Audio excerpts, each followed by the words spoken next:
Namo tassa bhagavato arahato samma sambuddhassa. Namo tassa bhagavato arahato samma sambuddhassa. Namo tassa bhagavato arahato samma sambuddhassa.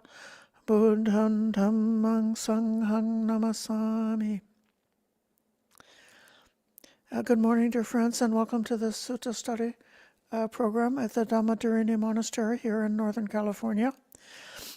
I chose some relatively short suttas, as I promised last time, to allow a bit more time and space for discussion. But the discussion does not extend far enough to include Zoom bombing like we heard this morning. So I changed the settings this afternoon. If you want to speak, you'll need to raise your hand and I will invite you to unmute. Otherwise, you won't be able to unmute yourself. Likewise, you're welcome to put a notation in the meeting group chat if you'd like to comment that way.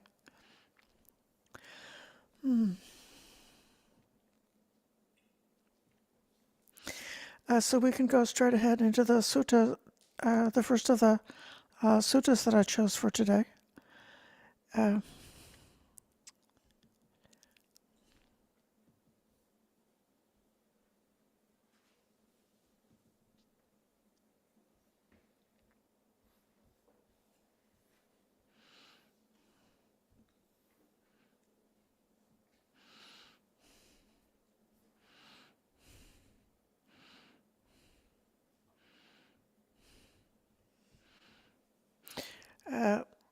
This is the Samudaya Dhamma Sutta. In the linked discourses, it's SN Samyutta Nikaya, chapter 22, number 126.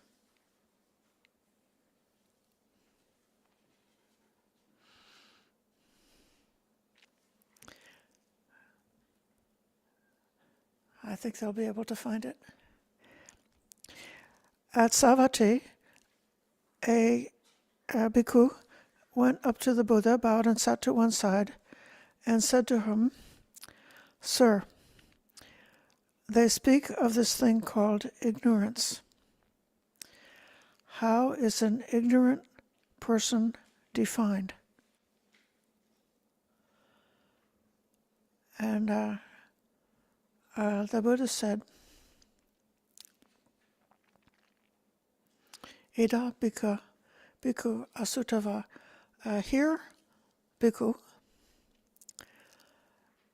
asutava, unlearned, someone who's unlearned. Literally, it means someone who didn't hear, didn't listen. And then a putujana, translated as an ordinary person. This is someone who has not made the breakthrough to stream entry, or at least to the stream entry path, who has not yet heard the teachings. And I'll come back to that. And then they don't understand regarding form, that it has this samudaya dhamma. In this case, dhamma in a compound word means having a certain nature, possessing a certain characteristic. So it has the nature of origination. And then when the form has the nature of origination, they don't truly understand that as it actually is. And they don't truly understand.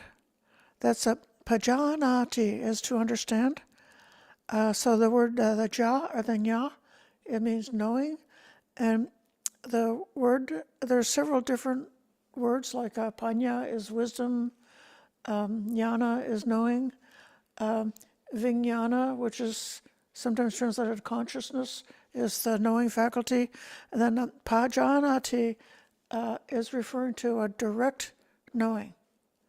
Okay, so the form which is liable to vanish, that has the nature to vanish, they don't understand it as a form which has the nature to vanish. They don't truly understand form which is liable to originate and vanish as form which is liable to originate and vanish.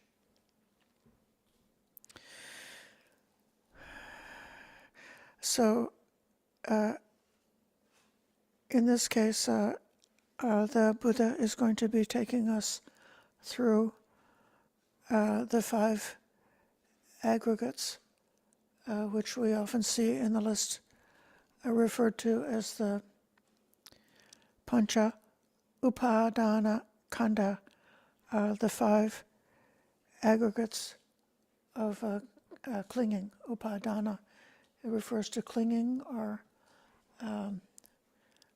sometimes it refers to the fuel of rebirth.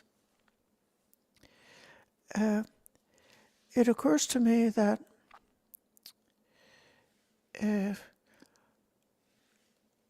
for somebody who is a putujana, somebody who's not yet awakened and gained that eye-opening Dhamma,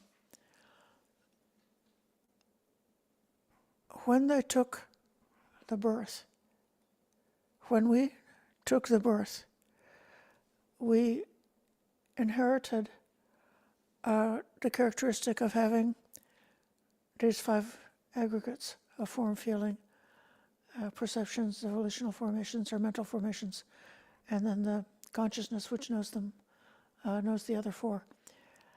And these khandas, or these aggregates, became for us something like a sticky trap. It seemed to us that, like, we got born into this human body, and then the operation of the mind seems to be something that can't be separated from the body.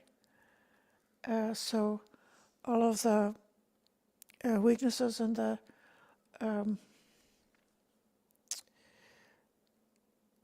just the peculiar aspect of this material body, which is nourished by milk and oats and rice, and like a bag of filth, surrounded by a wrapping of skin, which is a living body, and which is subject to all the different sensations and the aches and pains and all the things that the body does while it's processing its process, and the different kinds of juice that get squirted into the body, and depending on our emotional reactions, et cetera, that this is this body, and how it is what it is. You can't escape it. That's how it seems. So it's like the body is a trap, and the other factors as well. I'm going to point out that for somebody who is still a putujana, that these things can be appear as a trap. But then there's another sense for one who has awakened, we'll come to it later, that they are able to directly know form as having the nature of vanishing, of having the nature of arising, and having the nature of vanishing and arising.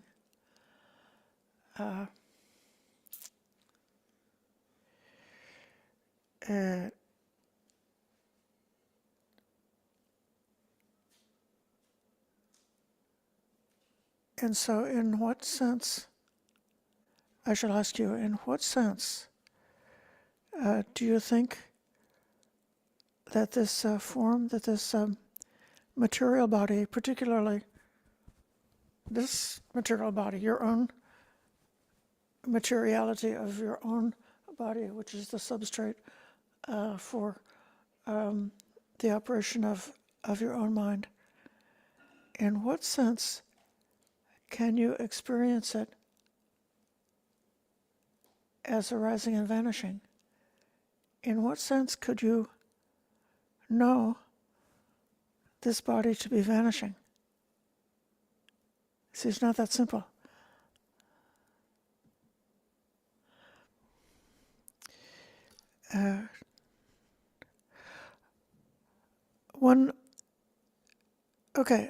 Chintana, let me see if I can do this now. I'm going to ask to unmute, and now there you go. Ta-da. Okay. So were you looking for an answer to that question? Because I can give you my answer, which is that we're decaying every day and we're losing mass every day. Therefore, it shows that we are unbecoming. Yeah. Right. I also had a question in the chat about how you used your fingers earlier and then closed your thumb around them to show the 5 khandhas. If you could do another example, because I found that to be a rather useful tool. Yes. Okay, thank you. I first heard that metaphor from Bhikkhu Analayo, and I believe that it appears that there are several other famous teachers who've used that same metaphor. So in Western philosophy, philosophers struggle with what is consciousness really, meaning somebody who's conscious, like they're not unconscious just in the ordinary meaning.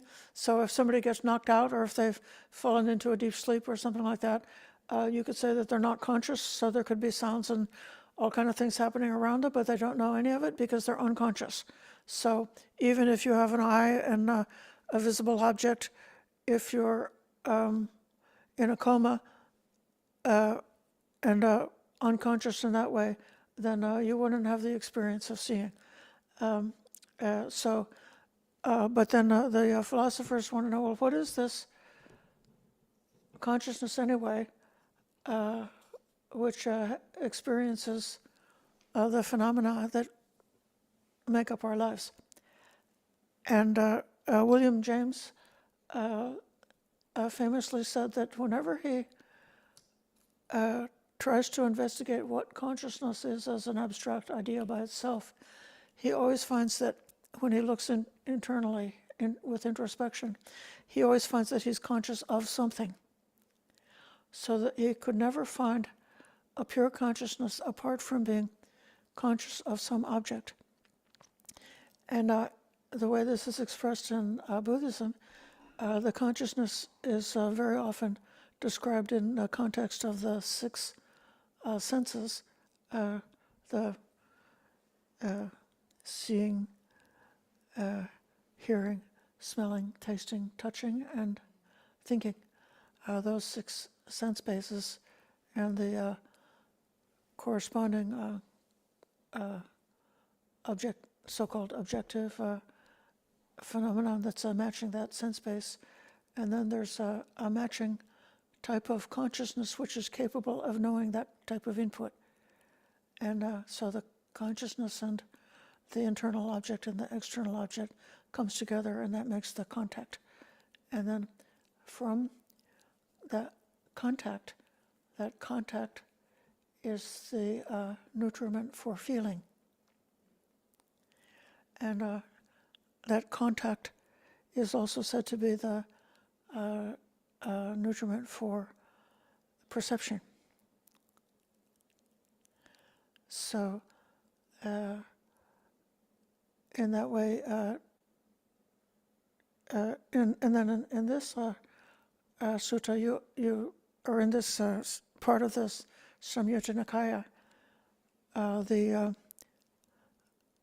five aggregates themselves, or I should say at least the four aggregates, are said to be described as being the object for consciousness, so that consciousness is able to know that object. Okay, here's a question.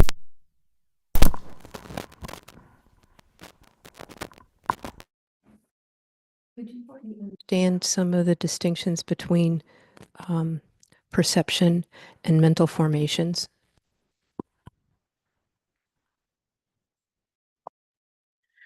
The difference between perception and mental formations is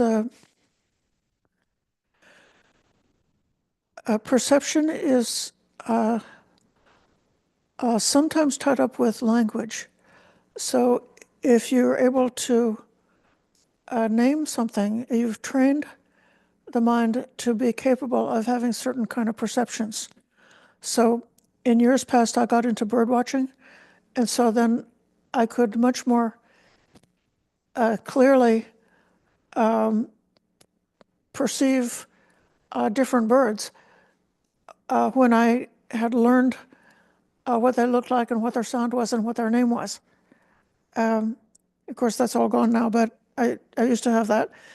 And in another way, perception is able to set a boundary around an object to perceive a particular object as being like a cohesive entity that's got a unified kind of a character. So all the parts of this camera from the top to the, of this microphone from the top to the bottom. So this whole thing makes up the microphone. And you can see the edge of the microphone. So like this is the microphone and this is not the microphone. So you can tell the difference between what something is and what's not that same thing through perception. Then formations has got a very general meaning of anything that's subject to causation. So in that way, you could say perception is a type of a formation because it's subject to causation in the very broad general way. But when it's in the context of the five aggregates, the sankhara is usually described as a mental formation or a volitional formation. So it's an intention. And in particular, it's related to the type of intention that's important for rebirth. So if in the dependent origination, when it says dependent on ignorance came sankharas, dependent on sankharas came vijnana. So the sankhara is like the whole mass of all of the previous choices, intentional choices that were made by you or in your karmic stream that were made over however many eons of time, billions and billions of different choices that brought you to the particular moment of getting born and taking birth in this realm. So that's kind of like the old karma is described as sankhara, and also the new karma that you're making when you make a choice. So the choice can include that you choose to do something, but it also can be a choice about what kind of story that you're going to tell about it. So if I am a optimistic person who sees the world through the rose-colored glasses, and I've fabricated in my mind a very rosy, idealized world in which everybody's nice, then I could proceed to inhabit the world which I have imagined. So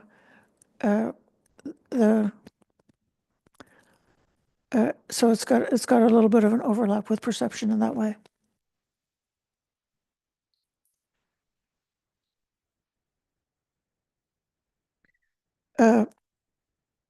Another way to think of rupa is, and one way of thinking of rupa is just materiality, which is, as we've studied, like the elements. So, like the earth element, internal to this body, the body is constantly decaying.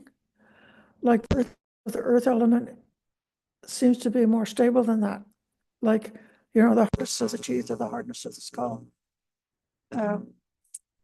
is more persistent than thought moment or something like that. Although eventually that earthiness will be converted into fire or something else. But then another way of thinking it is as the material phenomena or the material objects of consciousness. And in that way, thinking of the form as being the form as an object of consciousness, it's just as fleeting as consciousness. It's every second, every tenth of a second, every hundredth of a second. It's continuously changing because consciousness itself is so unstable. And so, in that way, having a profound direct knowledge of the stability of thought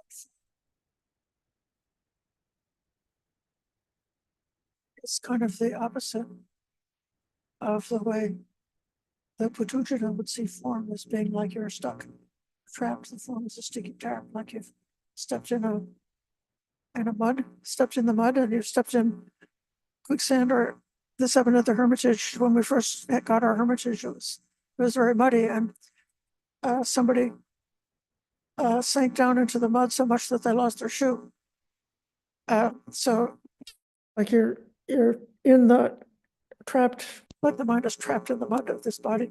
That's a Putujana way of seeing it, but a noble way of seeing it is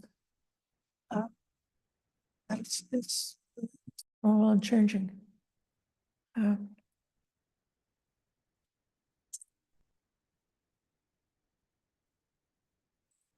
Okay, requesting to increase the mic volume. Okay, it's just a second. I'll go to the sound settings.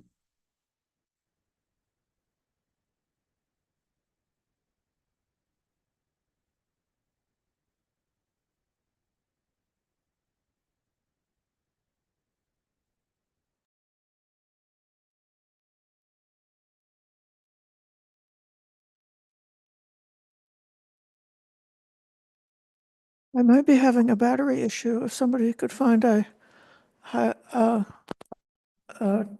battery that's got charge. Okay.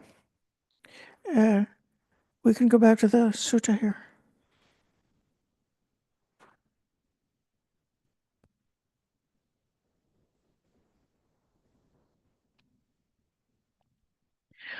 Then this unlearned ordinary person who didn't listen has not had a chance to hear the Dhamma. They don't truly understand feeling, perception, choices. That will be sankhara or volitional formations, or consciousness as it actually is, as something which is liable to originate and liable to vanish, liable to originate and vanish. This is called ignorance. That's how an ignorant person is defined. It's the meaning of ignorance, avidya, as distinguished from knowledge, or vidya.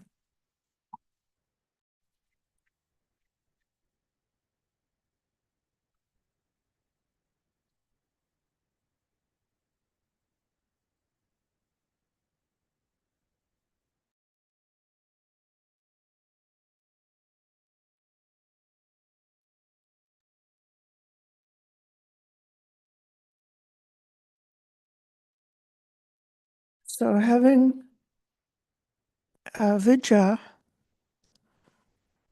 true is described as the characteristic of the fully enlightened arahant.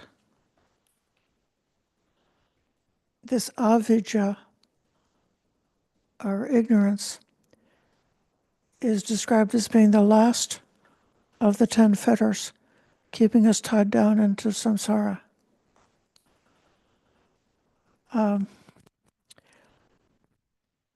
Vidya has got a relation in etymology to the English word Wicca, as in witchcraft. And so it's referring to specialized knowledge, or sometimes vidya is translated as science. And in this context, it's kind of a fair description, isn't it? That scientists examine phenomena closely in a context of concepts. They don't just kind of like look at things in a very generalized surface type of way, but they look into it more deeply in a way that's different from the ordinary way of seeing things. And then they would have that which they're investigating would be like tested in experiments to see whether or not certain like ideas are true or not true. And so in this case, is it true? Do these 5 phenomena have the nature of arising, the nature of origination, and the nature of passing away, or not? That's something we can find out. But if you didn't listen to a noble one and have that suggested as an experiment which is worth undertaking, you might not think of asking that question. So this comes back to the importance of being one who is the suttava, one who has listened.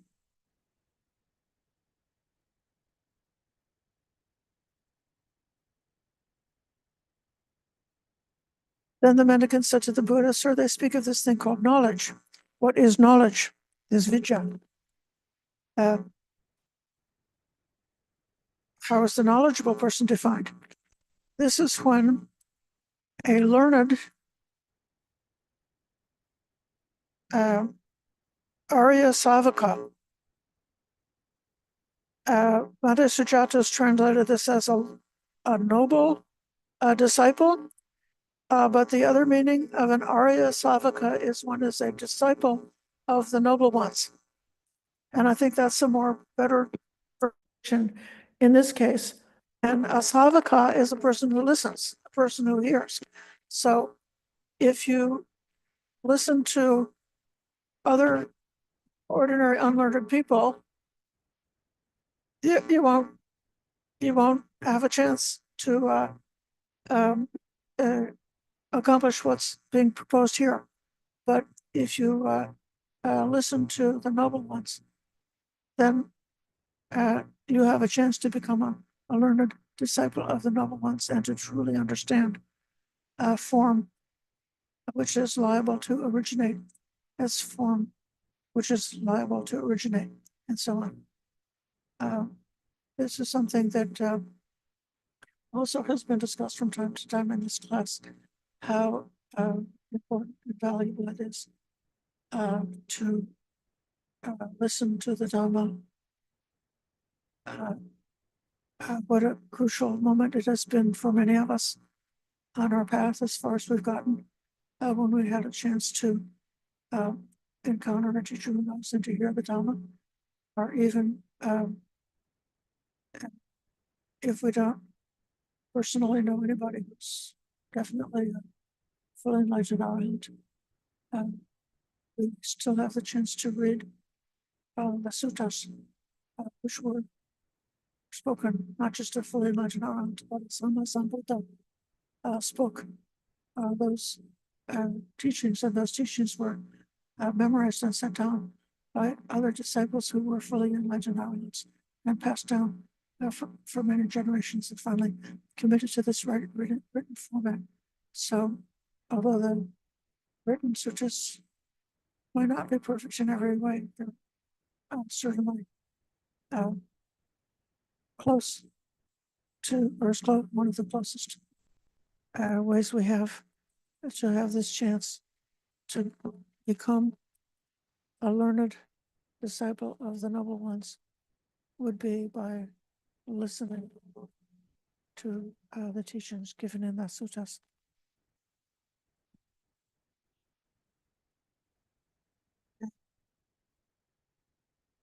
So they understand this form, liable to originate, liable to vanish, liable to originate and vanish.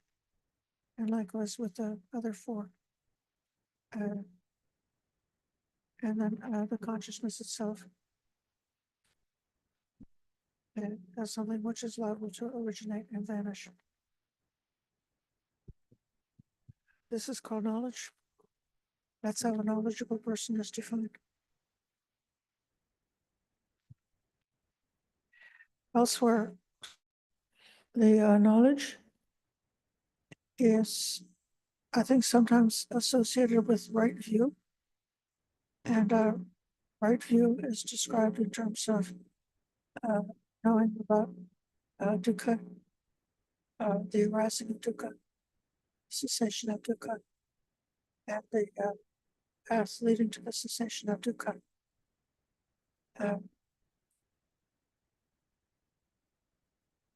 You can see from that other example that, and what we know about the Four Noble Truths, that the Buddha is not suggesting that we could get anywhere by just kind of sitting back and say, well, I was in a lot of pain this morning, but now I'm not in pain anymore. Tomorrow I'm going to be in pain again. And when this happens, sometimes I feel painful and sometimes I don't feel painful. Pain comes and goes. That's not enough.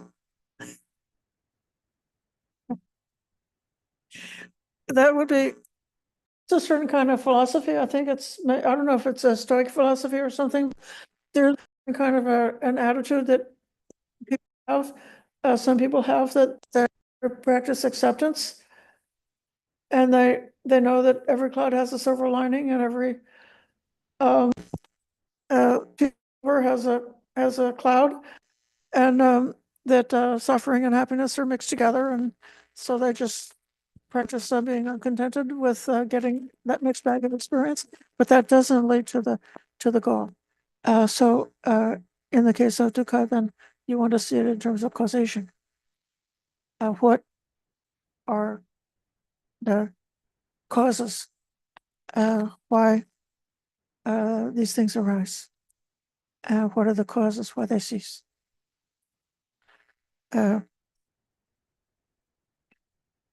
You could say in this sutta that we were studying about compassion and emptiness during the past few months, that without ever using the word shunyata or shunyata, that this sutta is describing the five khandhas as being empty of an enduring essence because of the way they're constantly arising and passing away.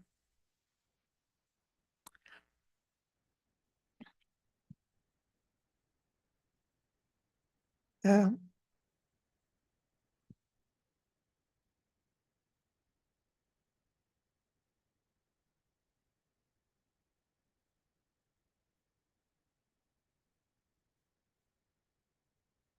just looking over who's here, and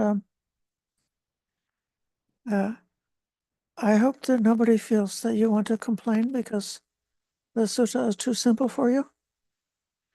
But before I've got a couple more that give a little bit more of like the flavor of how you should look at these phenomena in order to get the benefit from it.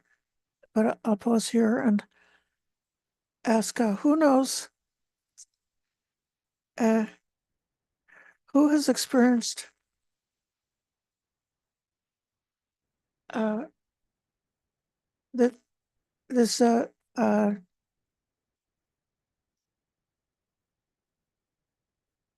how it is for us when we can see the constant coming and going of these phenomena and experience the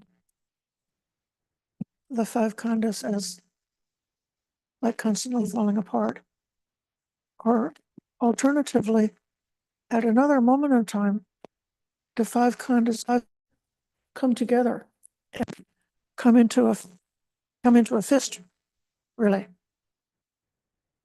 And that's where like I have the perception that uh,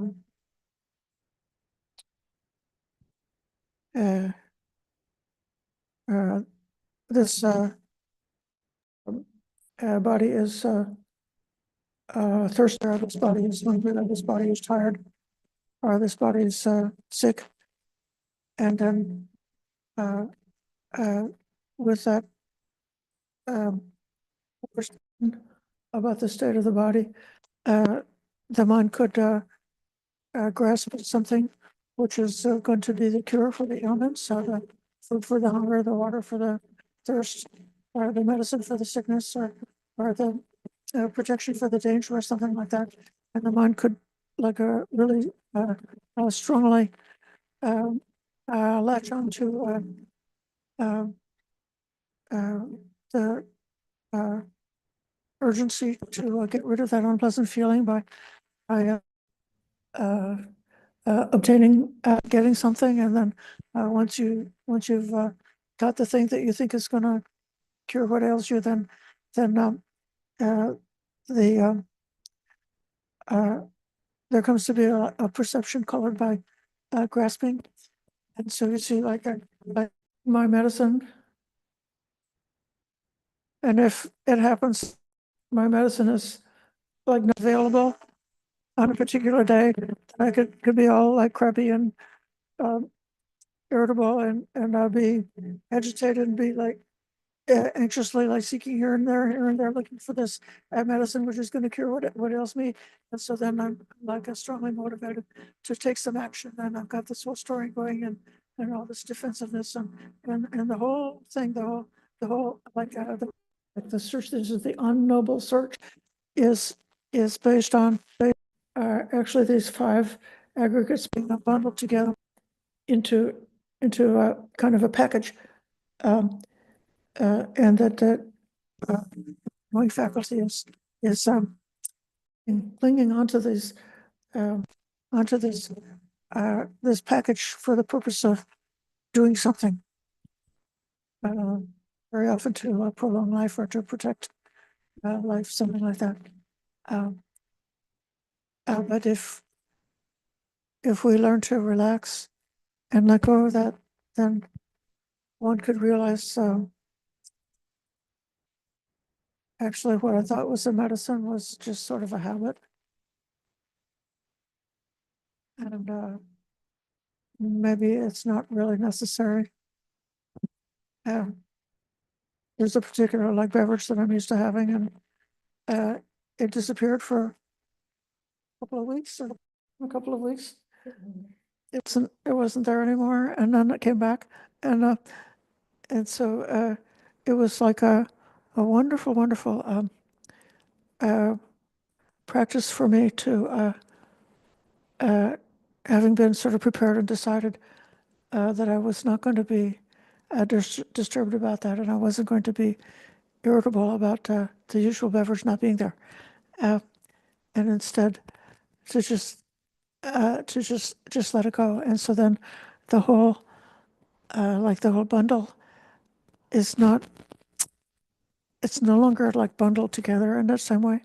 And then one could just like notice saying, well, okay, there's a bit of a headache here because of not having that beverage, but it's only transient, and there's a particular like time of the day when I usually have that beverage at the same time each day, and so at that time of the day, then the body is like restless for a few minutes, but then if I wait, the restlessness passes by, and it and the mind sort of like goes back to normal.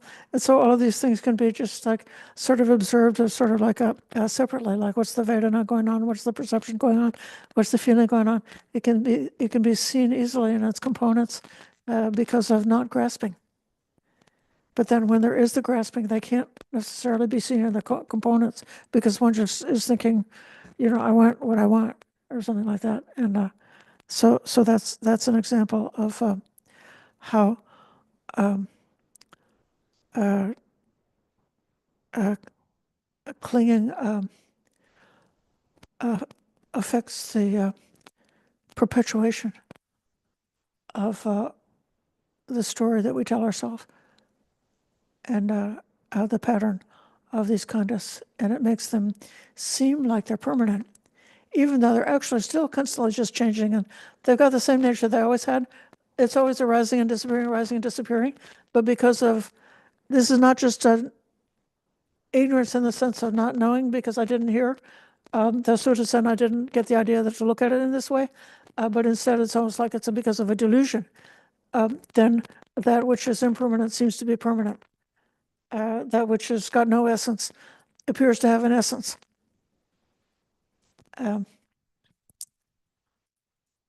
So I invite any questions or comments about that.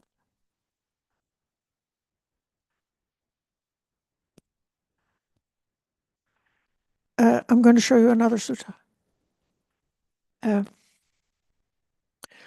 This one is in the same chapter. It's chapter 22.5, Samadhi Sutta.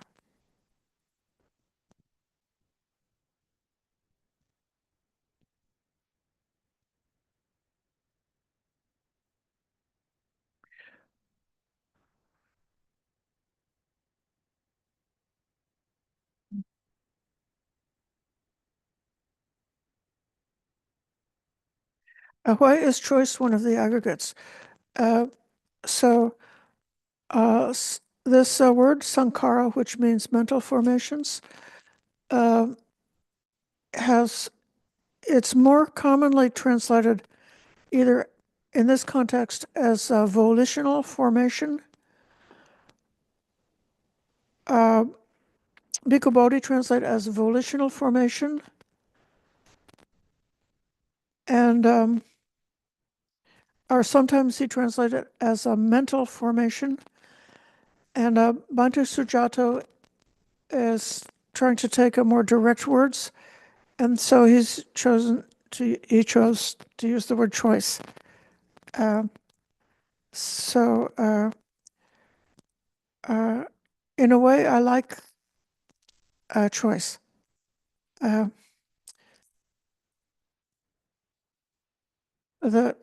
I read in a book, a Western science book, that in the brain there's a constant stream of millions of potential experiences that are kind of like streaming around and around in the brain. And then when there's a contact with something, touching through the sense base, then the brain chooses one of the many possible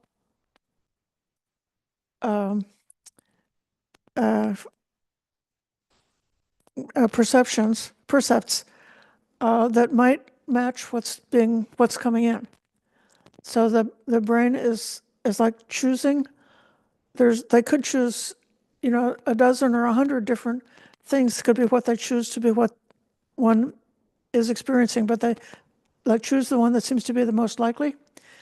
And then this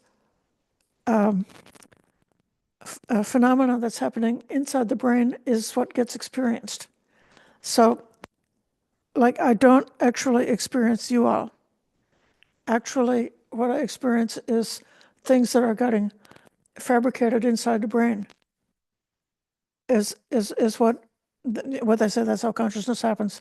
This is, I don't know if it's true or not. That's just one of the ways it's explained these days. But then there's this idea that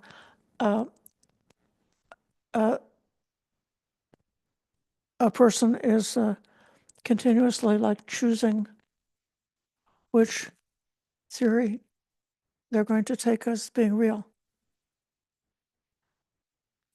And then there's kind of like a feedback loop to find out whether it matches up with reality or with the inputs that are coming from outside.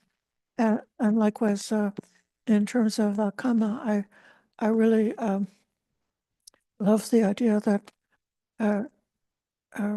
the mind, like it chooses to fabricate a certain kind of a reality.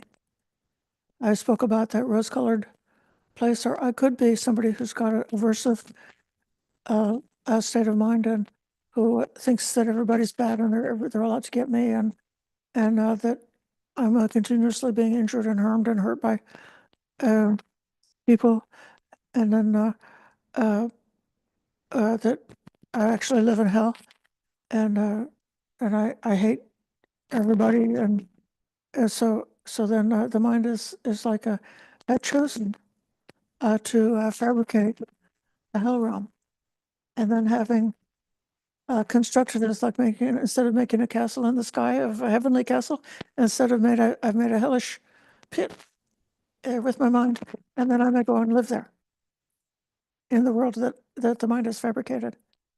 And so through so many billions of choices that were made by me, by whatever previous life I had in before that, over so many eons of time, that results in having this moment is like the culmination of all of those choices. Okay, so now I'm going to come back and try to share something.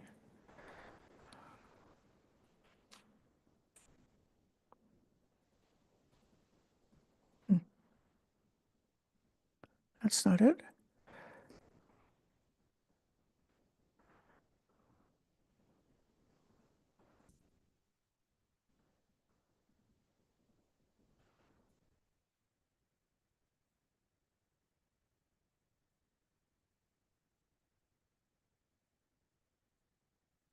Okay, here's the Samadhi Sutta.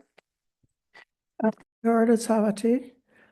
Mendicants develop samadhi.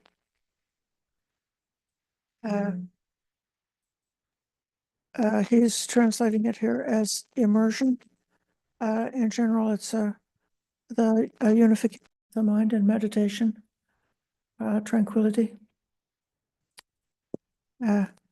A mendicant who has immersion truly understands.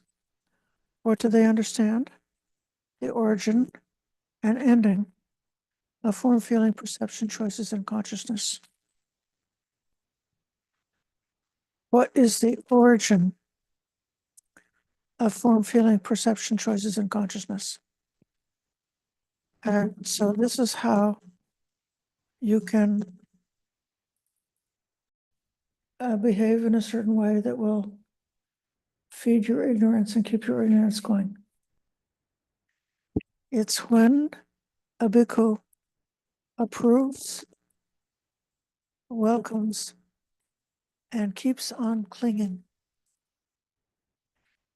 What do they approve, welcome, and keep clinging to? They approve, welcome, and keep clinging to form.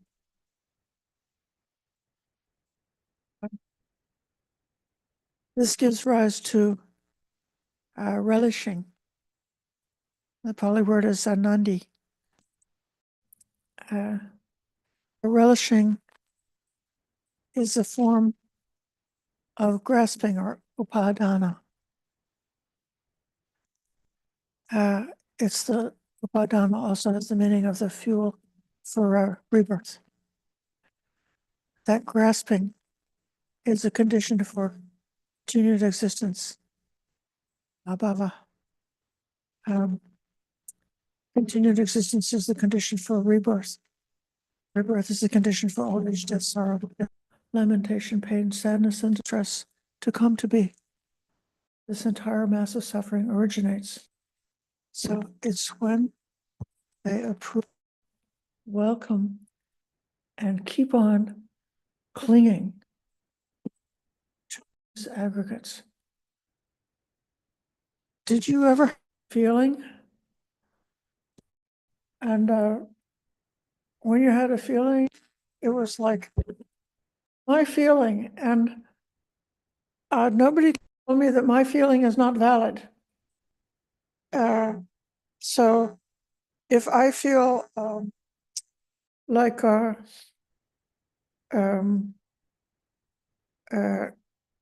this is coming to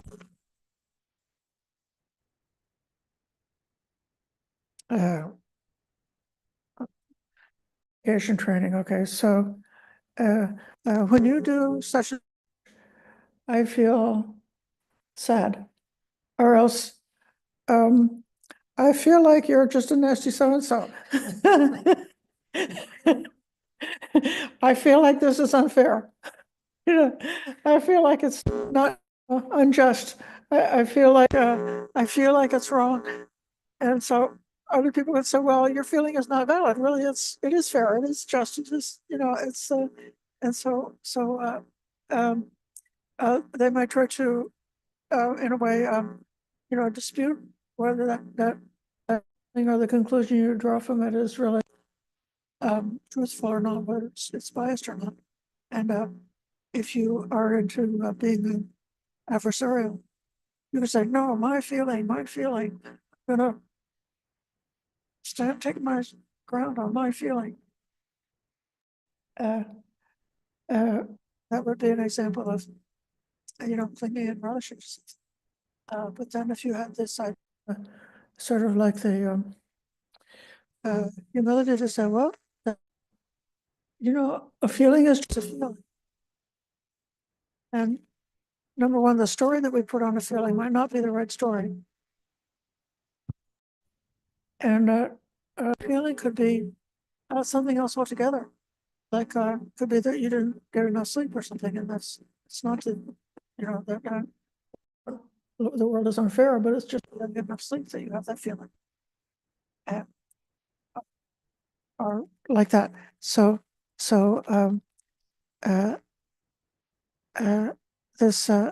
this is my understanding of this approving, welcoming, and clinging to any one of the five aggregates. So the same thing like this, like you say that's green, say it's blue, get into fisticuffs about it, but it's just a perception.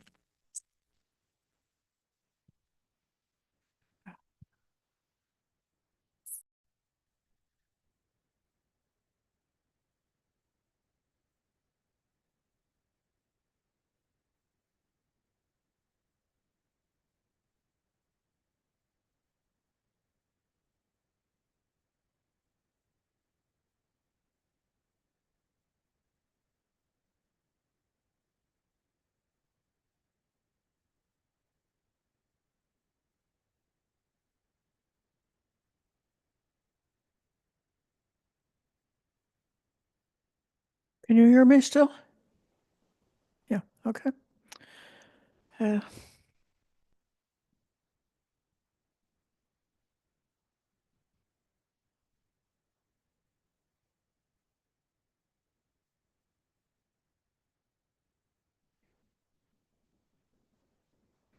So that's what we can learn about this sutta, is this idea about approving, welcoming, or clinging.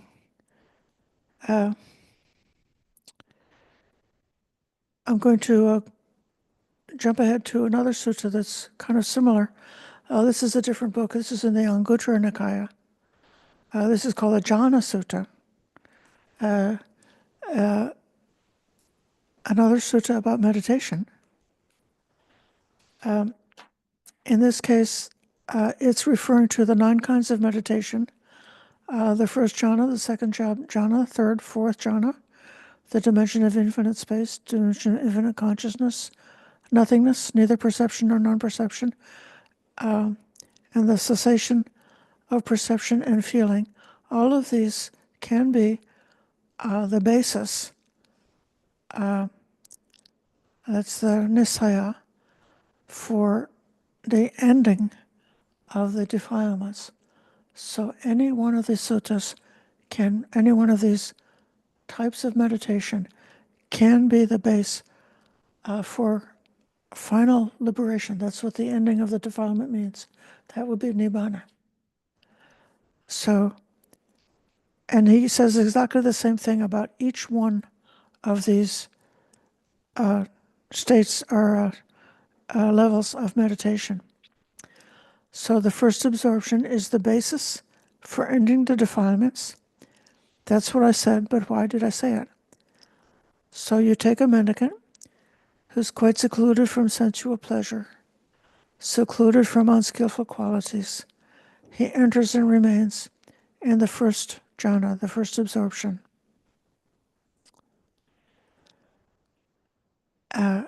They contemplate the phenomena there.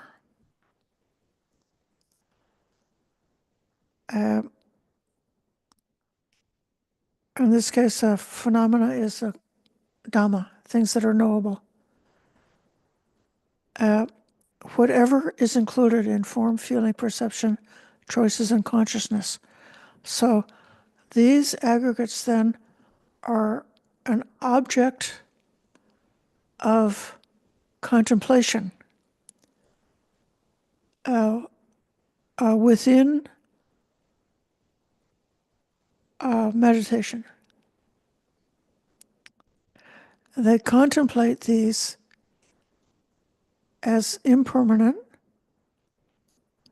as suffering or dukkha, as diseased, as a boil, as a dart, as a misery, as an affliction, as alien, as falling apart, as empty, here comes the shunyata, and as not self. So they've become really disillusioned with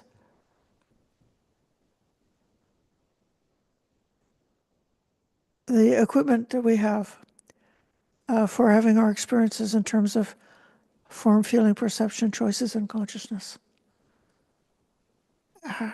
Had enough. Don't have any preference, desire for that anymore. Seeing the pitfall, seeing the danger, seeing how easy it is for these things, when clung to become a sticky trap, and seeing how, when taking any of those things as an essence of reality, only leads to disappointment. Taking any one of those things as being stable only leads to disappointment. Taking any one of those things as being like the true medicine of the Dhamma, which is going to bring us out of dukkha and to the end of dukkha, that they won't do the job. They're the opposite of medicine. Actually, they're the disease rather than being the medicine. And because of that contemplation, they turn their mind away from these things and apply the mind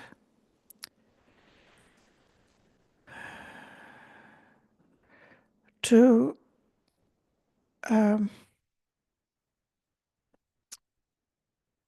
he translated it as freedom from death, or to the deathless element. I think that's how that phrase is translated.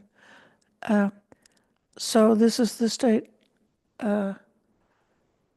which is going beyond, this is the state of enlightenment, looking towards nibbana, looking for the state which is not any more longer involved in going around the wheel of samsara, not involved with picking up any kind of grasping, which would lead to perpetuating the cycle of rebirth. And applying the mind to this deathless element, they would have this contemplation. This is peaceful. This is sublime. That is the stilling of all activities. In that case, it's the stilling of all sankhara. So the stilling of all mental formations. The letting go of all attachments. So the upadana khandha, those are the aggregates of attachment. So letting go of all attachment and of craving. The fading away, that's a viraga, which is both a disappearing, and it also has a kind of a quality of, it has a quality of cooling, because so we said before that raga is like a passion. It's like an inflamed kind of craving. It's not just that you want it, it's just that you've got an inflamed kind of desire, that your desire is leading to agitation and compulsion. So it's like when the Buddha said, the world is on fire. With what is the world on fire? With the fire of raga, this passion, this inflamed desire, inflamed greed. And then, so the ending of that craving, the ending of tanha, the fading away, viraga is the fading away of raga, and then cessation, and then nibbana. Abiding in that, they attain the end of defilements. Or if they don't attain the ending of defilements, with the ending of the 5 lower fetters, they're reborn spontaneously because of their passion and love for that meditation.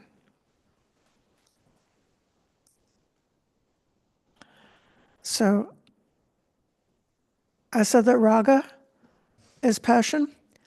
So this is the Dhamma raga, is someone who's got a passion for the Dhamma. So it might be that if, for a beginner, maybe at some point you need a little bit more passion for the Dhamma because you're too lazy about it. You don't have enough motivation. You've got to stir up your motivation, stir up your spiritual urgency about it.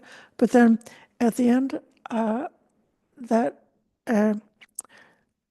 passion and love for meditation, that's a Dhamma nandi. Nandi is that relishing. So we heard in the sutta before how this relishing is welcoming, preferring, and relishing. That's a danger. That's how the mind falls into the trap of getting into the sticky trap and getting stuck, and not experiencing the freedom, not experiencing the cessation. So that even for the Dhamma, there can be a Dhamma raga, Dhamma passion, and Dhamma nandi, which is Dhamma relishing for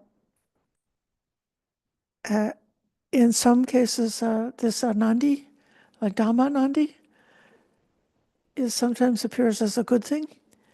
Someone who delights in the Dhamma, who relishes the Dhamma, who praises the Dhamma, who just loves the Dhamma. Oh, I love the Dhamma, like that. So, but you got to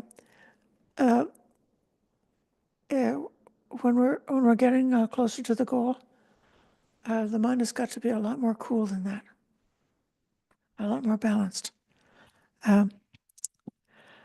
So if they don't come to the end of the defilements and full enlightenment, they could be reborn spontaneously because of their passion and love for meditation. And if they're reborn spontaneously, that means not being reborn from the womb, but being reborn in a deva realm or a heavenly realm, a Brahma realm. And then in that higher realm, they would be extinguished. They would come to the nibbana from the higher realm and not be returning down to this world, to the human world.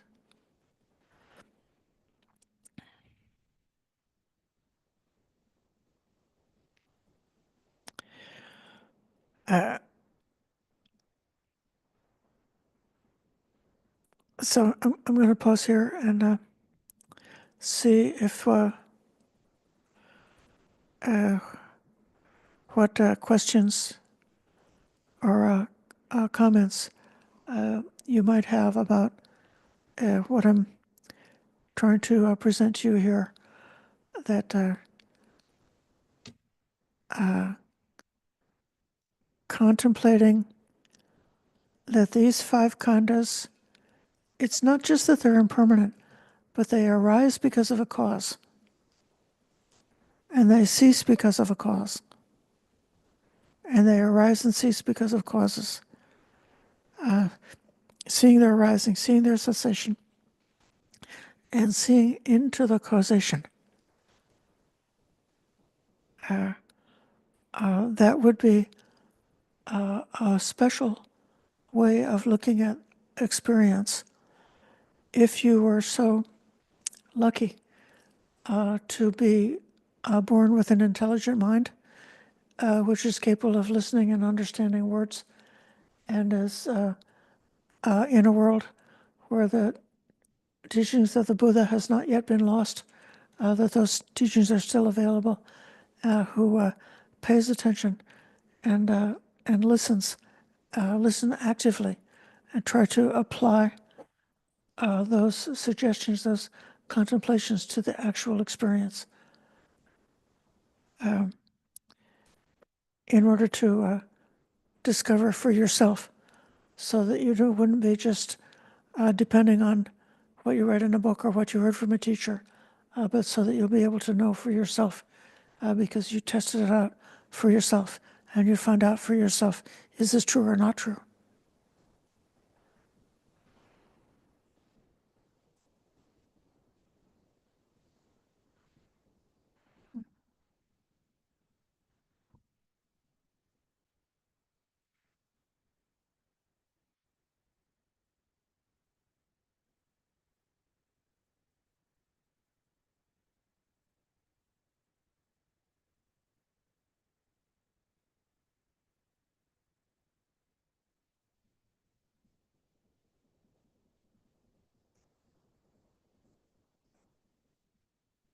Okay, I'll call in Chintana. Oh, I left you visible this whole time. I hope you didn't mind.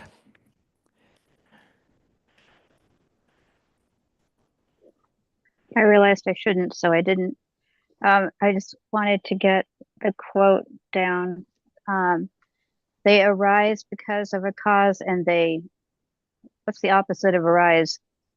Cease? Cease. Thank you. That's all. Yeah.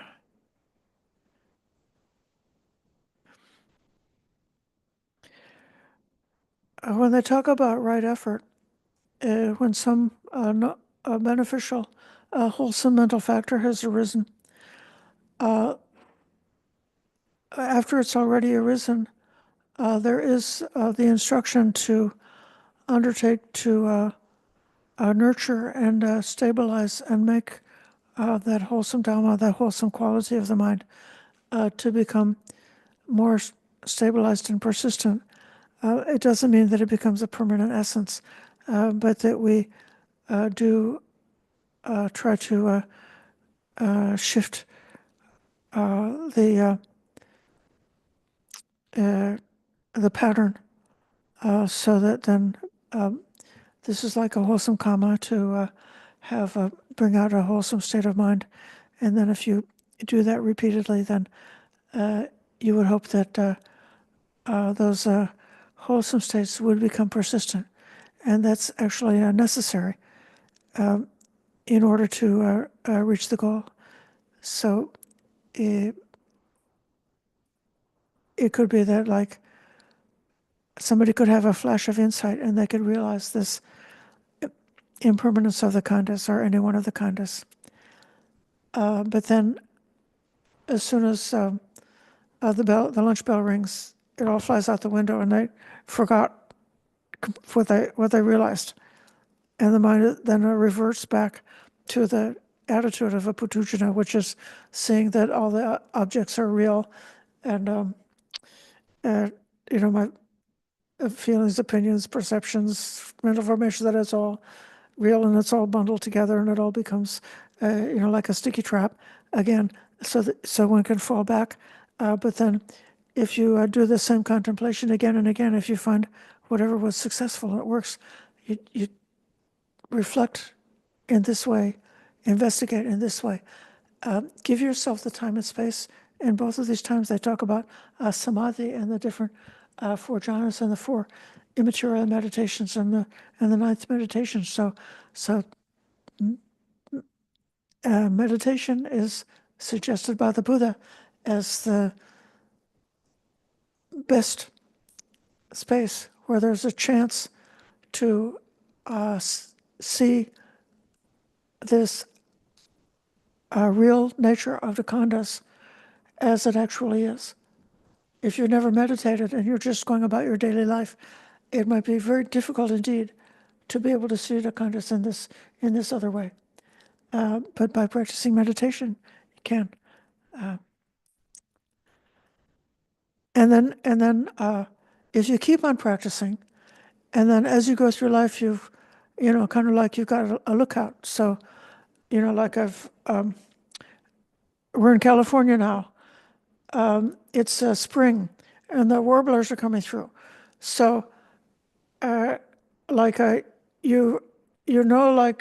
there's a certain warbler that's around, and because like you heard it once, and then you're like it's tuned in to that thing, or like if you were going for mushrooms, if you were searching for a particular kind of mushroom and you find that mushroom, then the first time you find a mushroom that you're looking for, you should take 10 minutes and just stare at the mushroom, so that like contemplate that mushroom so that you become like able to see it, like you teach the eye how to see that mushroom, and then you continue like hunting around, and then you can find more of the same thing because you taught the eye how to see it.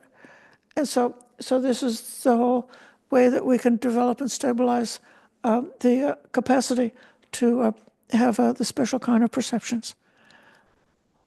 Okay, now I'm going to call on Richard. Ask to unmute. Thank you. I just realized that I had a slight misunderstanding of something, which I've mentioned in this assembly on a number of occasions. The Buddha says that there's four kinds of birth: a waterborne, egg-born, womb-born, and spontaneous made body born.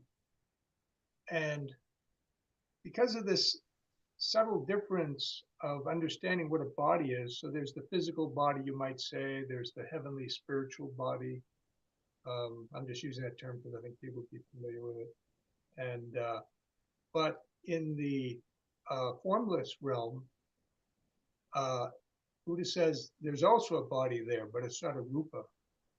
Okay, but it is a body. So this idea of spontaneous rebirth would apply there as well. So you spontaneously take a birth in the heavens by making a mano-made rupa body, but you also spontaneously take birth in the formless realm by making a mono-made rupaless body. And so that's why this term here, it says, shoot, I don't have the Pali in front of me. Maybe I can find it quickly. It's Opa.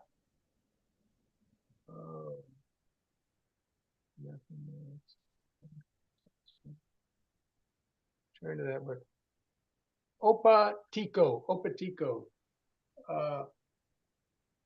This means sort of like spontaneous manifestation. So in some of these translations, they'll say spontaneous rebirth.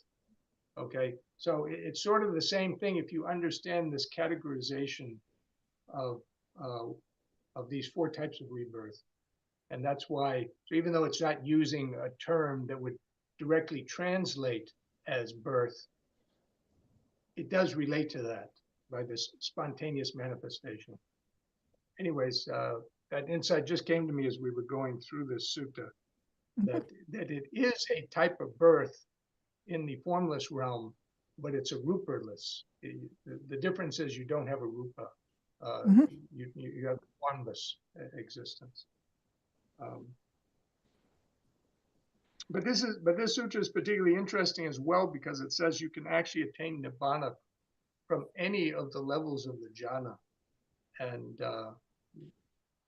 but if you don't, if you accomplish at least that other part, you can at least be a non-returner. So what it's saying is that you can go to the Brahma realm, the first jhana, and non-return from there, right? You don't have to go from there into the formless realms per se, like continue the journey on. You can just go to the Brahma realm. And that's kind of interesting that you can become a non-returner directly from the Brahma realm. So, Yeah. Anyways, that's all I wanted to say. Thank you very much for listening. Okay, thank you so much.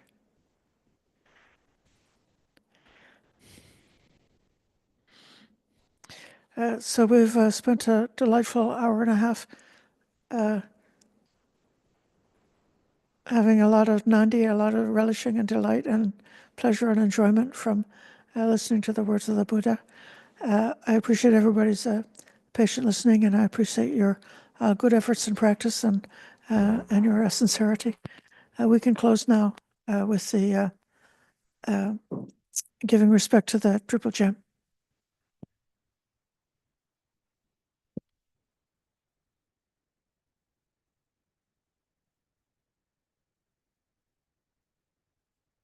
Araham Samma Sambuddha Bhagava Buddhang Bhagavantang Abhivademi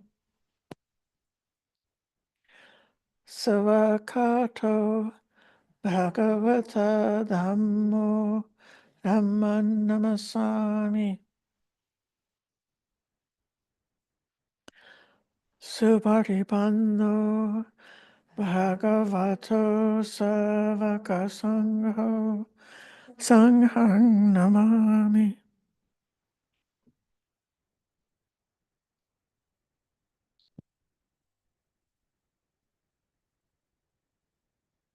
Okay, thank you for your practice, and we'll see you next time.